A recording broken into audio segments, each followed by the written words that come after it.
हम जलाने वाले हैं माचिस की तीली को बिना माचिस की डिब्बी। इसके लिए चाहिए मुझे माचिस की तीली और रिंग कैप्स का बारूद, जिसको मुझे एक पेपर पे निकाल लेना है।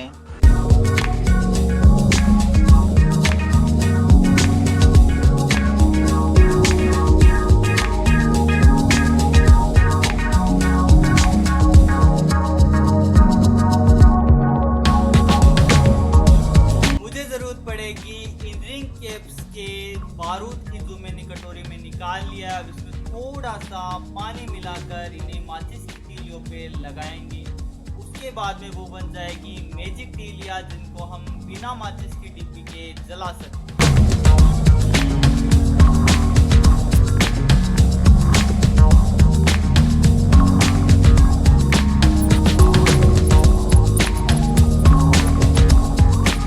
अब इन्हें सूखने तक का इंतजार करते हैं।